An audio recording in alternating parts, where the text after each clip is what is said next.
morning. This is Mike Rutkowski with Stantec Consulting. I am here to give you an update on the How Greer Complete Streets project. As you may recall, this project starts and is initiated through the beginning from 3rd Avenue all the way through I-64.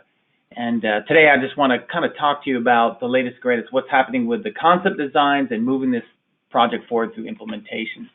Jumping right into it, it's been a very collaborative process, starting with a steering committee, which included the City of Huntington, the University, Cabell Huntington Hospital, as well as Fairfield Alliance, and most importantly, the Department of Highways has been instrumental in sponsor of this project.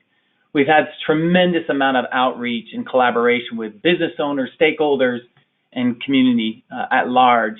We've also included keynote speakers like individuals from the National Complete Streets Coalition to really talk about equity and safety and Vision Zero exercise. Oftentimes we have opportunities to really collaborate and use unique tools and innovative products like live polling, push-button technology, as well as visual preference surveys to interact with different audience members to truly identify problem areas as well as some of the solutions to those problems. Interactive mapping was essential. We wanted to really drill down to the details and better understand how people are using this important corridor and interacting them and letting them really take the pulpit and kind of introduce some of their ideas to the general public as well. One of the key exercises beyond this project symposium, we also hosted a multi-day design workshop where landscape architects, urban designers, planners, engineers were all under one roof. We hosted a multitude of focus group discussions to get people interactive and to better understand how this road can change.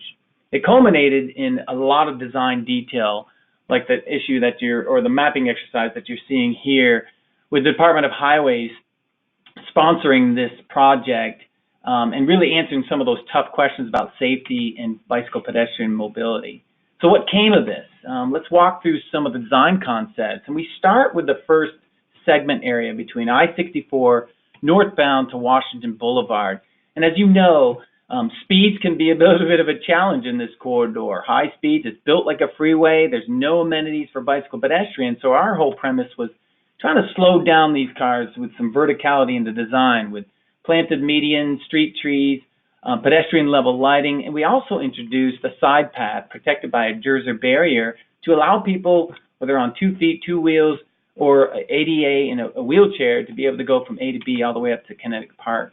The first intersection is the major one. This is your gateway. This is Washington Boulevard, and today it's not very friendly to the pedestrian or bicyclist. And so we want to introduce high visibility crosswalks, pedestrian countdowns, pedestrian refuge, even a pocket park, an active park on the southwest quadrant to allow people to interact and understand when drivers come into the community, they should expect pedestrian activity.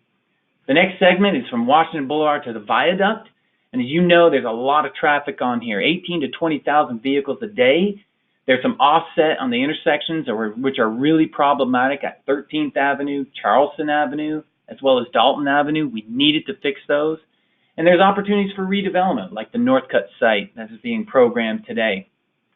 Walking through what this looks like, we're keeping the same number of lanes. We're keeping the edge of pavement or the curb and gutter the same, so we don't increase the cost through increased drainage costs, as well as limiting right-of-way taking, so we don't take a property, don't take a building or a business, and that's important. We're introducing the median pockets in there to slow down vehicles, provide for pedestrian refuge, and getting people not only along the corridor, but across this important corridor. And we're keeping that 10-foot multi-use path, that side path, consistent along its entire section of the corridor to allow people more room to interact on the side.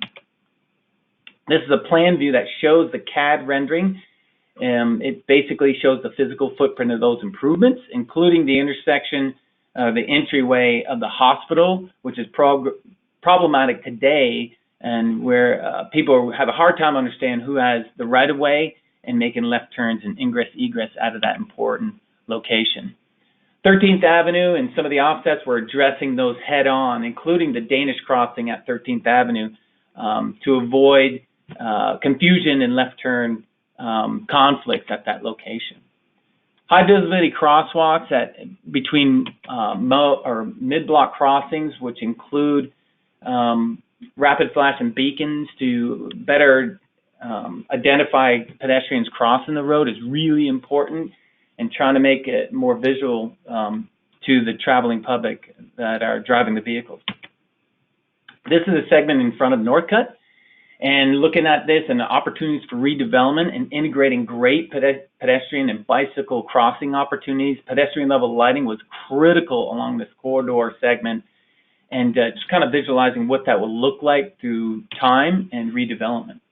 The last segment between Viaduct and 3rd Avenue, this had lower volumes on it, about 13 or 11,000 vehicles a day. As you know, it's 4 lanes. It's pretty problematic for left-turning vehicles and higher crashes along the corridor. We wanted to repurpose that asphalt and to incorporate parking as well as protected cycle track, a 2-way bicycle-friendly corridor dedicated just to bicycles to allow people to connect through the viaduct to the university and into the Fairfield community. Really, really important. What does that look like in a plan view and that physical footprint? Again, we're staying between the curb to curb. The viaduct, we really want to focus our energy on here. It's very dangerous, and security has been a continued issue. We want to incorporate that 10-foot viaduct or that 10-foot multi-use path through that bridge to really improve bicycle pedestrian. This is 3rd Avenue, or 4th Avenue rather, and showing you what that parking would look like with stormwater BMPs incorporating there, as well as the 2-way cycle track to help cyclists along the corridor. Lastly, our construction cost, total construction cost for 3.5 miles is only $12 million. Kyle is gracious enough to fund $7.5 million of that construction dollars, with a local match of $1.5 million, which is fantastic. Currently, Department of Highways is looking at final design, and they're making their selection for the consultants to do that final design within the next month. We are excited. We hope you are, and it's time to implement. Thank you.